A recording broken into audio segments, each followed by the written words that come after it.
Lendo un libro de historia de Galicia que teño dos anos 90, cando estaba no instituto, topei con aquela idea de Vicente Risco, que era un galeguismo no que se traballaría exclusivamente pola cultura. Anos despois, Gramsci, creo que se pronuncia así, italiano, el, bueno, da igual, falou da política, ou seja, antes que a política ten que existir unha soberanía cultural.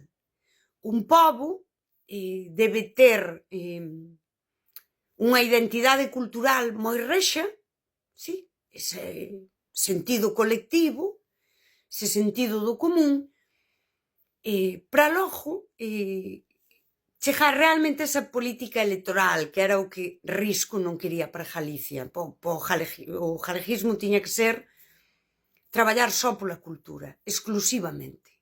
Esta era a idea de Vicente Risco. E conecteino así, dixo eu.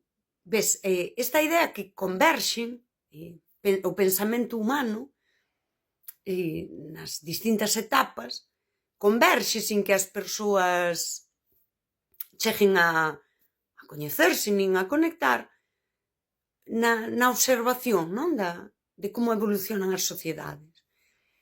E pareceume curioso. Estiven así pensando, non? Que certamente en Galicia, non? Cando eu empezo vou afano, non? Que pasa, tío? Esta autodestrucción cultural, non? E seguramente Vicente Risco tiña moita razón.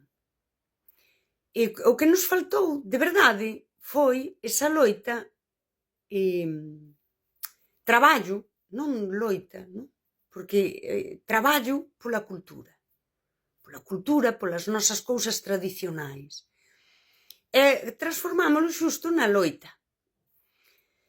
E fixemos o que Gadamer nos diría que non debemos facer, que é coller a historia, a nosa memoria, a nosa tradición, a nosa música, o noso baile, as nosas lendas, e colocarnos e tomar unha posición na defensa desa tradición. Tratala logo como obxecto. Eu creo que aquí Risco tiña razón, e que outros pensadores, non? Tamén caesen na conta disto, deberíanos convidar a pensar.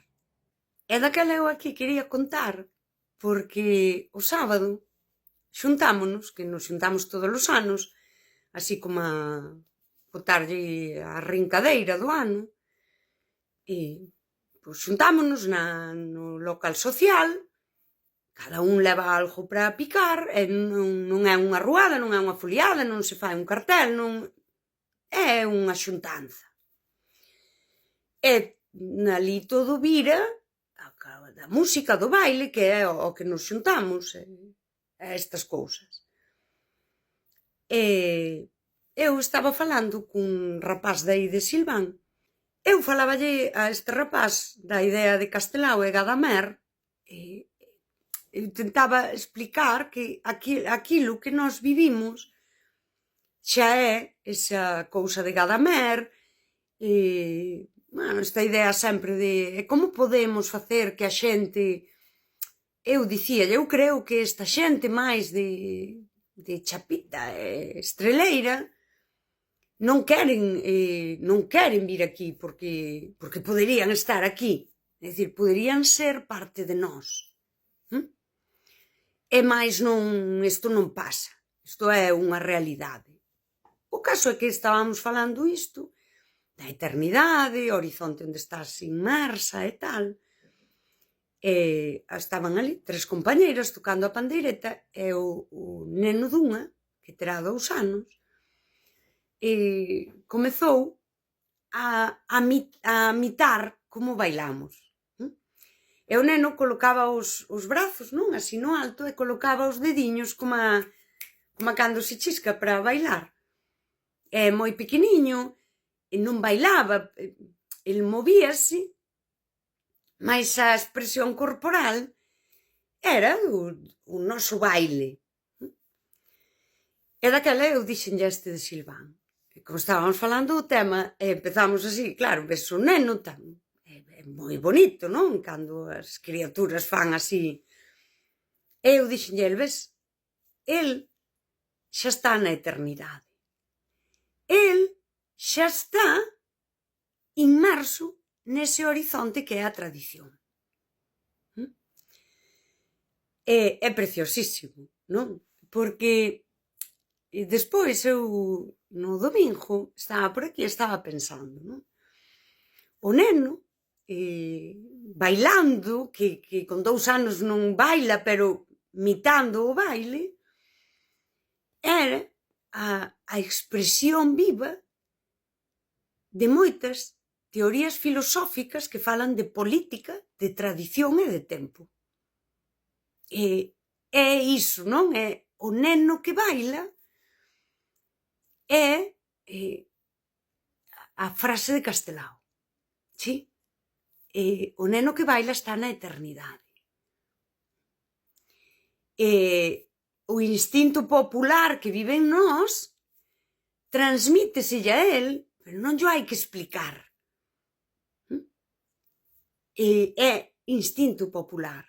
El está aí entre nós, non? Que vivimos tamén nesa eternidade, estamos inmersas nese horizonte, e el,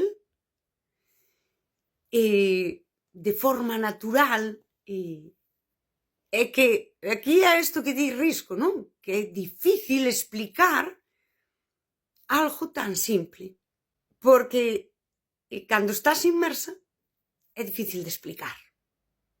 É así, é que eu quero explicalo. Mais eu onte dei cunha maneira. É ontolóxico. Eu describino así. O neno non baila pa amosar nada, pa exhibir. O neno non baila porque iso teña algún significado especial. O neno baila porque é. O neno non conserva a tradición. O neno é o individuo, é ese corpo onde a tradición vive. O neno non lle importa por que isto é así. El sabe que é así. Que a xente xúntase, fan música, é o propio corpo, por iso é ontolóxico, o movemento do seu corpo, sí, xa crea o baile. A tradición é porque o neno é. Diría Gadamer ás novas xeracións, o participar activamente desa tradición fan que a tradición sexa. Que é a tradición? Non é nada, é. A tradición é. Porque nós somos. E o nós ser, a nosa simple existencia dentro desa eternidade, dentro dese horizonte, permite que a tradición sexa. É preciosísimo. É preciosísimo. O do neno. O neno baila porque o neno é.